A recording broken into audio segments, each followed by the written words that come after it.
अगर आप में से किसी के ऊपर कोई लड़ाई झगड़ा हो रहा है तो भाई तत्काल आओ। तुम आते हो 6 महीना बाद, हमको कुछ नहीं कर सकता आदमी। फिर तो वो लोग, जब आप एग्जाम फॉर्म भरिएगा किसी भी चीज का, तो उसमें एक सेक्शन होता है, लेकिन बच्चे होशियारी क्या करते हैं, भरते ही नहीं। अब जब नहीं भरिएगा, याद रखना 1 साल के बाद टावर लोकेशन नहीं मिलता है।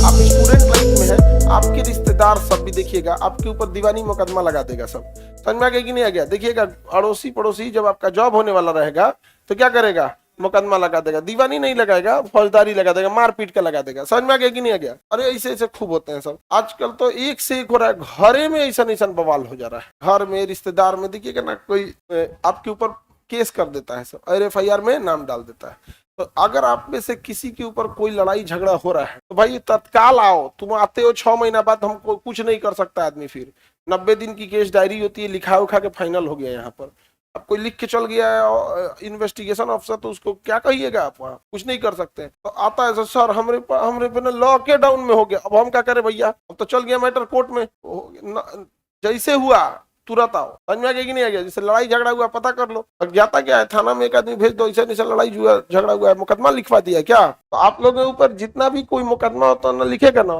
तो एक तो तत्काल आना बाबू। तत्काल उसका उपाय यही होता है कि आप पटना में रह रहे होते हो, आपके ऊपर फर्जी लगा दिया जाता है। तो तत्काल में आप क्या कर सकते हैं, किसी सरकारी हॉस्पिटल में चले जाना, वहां 5 रुपए की पर्ची कटा लेना और दिखा दें पेटवा में पता नहीं क्या लग रहा है, कुछ आर पार हो गया है। देखिए तुम समझ में आ गया कि नहीं आ गया? एकदम लिख देगा, दवाई मत खाओ। कौन कह रहा है तुमको दवाई खाने के लिए? कुछ ना कुछ ऐसा कहो कि जैसे लग रहा है कि पता नहीं क्या हो रहा है, पेटवा में लग रहा है इसे ब्लास्ट कर जाएगा एकदम। यहाँ पे एकदम एकदम अजीब, मतलब डॉक्टर दे आ जाए ऐसा बात बोलो वहां पे। नहीं समझ में आ गया? एकदम तो आपके पास वो पर्ची आ जाएगा ना, तो रिकॉर्ड रहेगा। उतने के बेसिस पे आपके पास एक ग्राउंड बन जाएगा। आप कह सकते हैं कि हम उस दिन पटना में थे, तो क्या हमारे पास हेलीकॉप्टर है कि धाए दे उड़ के आए होंगे? हम पटना उससे पहले से थे। समझ में आ गया कि नहीं आ गया?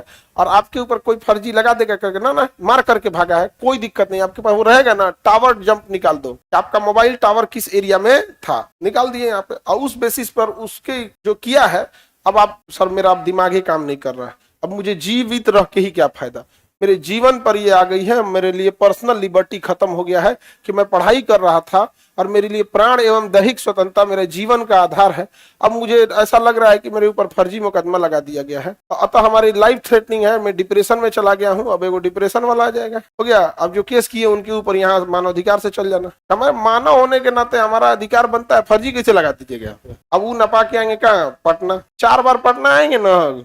अरे तुम तो गाँव ना जाओगे, लौट के गाँव ना जाना, उनके 4 बार पटना आएंगे ना। कितना बड़ा आदमी रहेंगे, यहाँ कुत्ता ना पूछेगा। पटना में कौन पूछ रहा है किसी को? ऑटो वाला ढक्कल देगा, चले नहीं गाँव का रंगदार है यहाँ भाई, यहाँ से ढकेल देगा, फेंक दे बिकना पहाड़ी पे के बाहर है। कोई पूछेगा? यहाँ नहीं पूछेगा यहाँ पे। अच्छा, जिनके ऊपर मुकदमा कोई फर्जी लगा दिया है, तो वो लोग, जब आप एग्जाम फॉर्म भरिएगा किसी भी चीज का, SSC भर रहे हैं, रेलवे भर रहे हैं, BPSC UPSC जो भी भरिए, तो उसमें एक सेक्शन होता है, क्या आपके ऊपर कोई केस पेंडिंग है?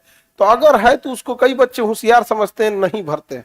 वो डिक्लेरेशन उसको भरना पड़ेगा। यस, देखिए, आपके ऊपर मुकदमा हो जाने से, आप जेल चले जाने से अपराधी नहीं हो जाते। डिपेंड करता है कि आपको कोर्ट ने मुकदमा चला के आपको फाइनली दोषी सिद्ध किया है कि नहीं किया। समझ में आ गया कि नहीं आ गया? उसके बाद भी अगर दोषी सिद्ध कर दिया है तो 7 साल से लंबी सजा तो नहीं ना दे दिया है। छोटी सजा के लिए आपको थोड़ी ना रोक देगा कोई यहाँ पर।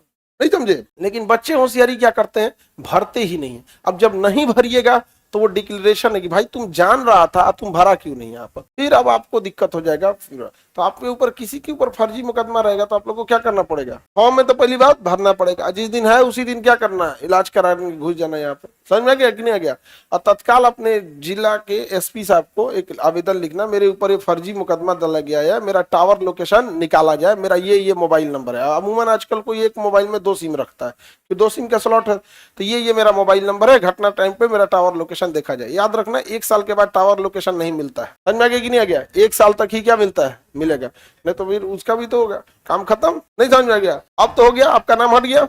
अब तो आप डिप्रेशन में जाएंगे, जीने की इच्छा समाप्त होने लगेगी, मानहानि हो सकता है जिस व्यक्ति के ऊपर फर्जी मुकदमा।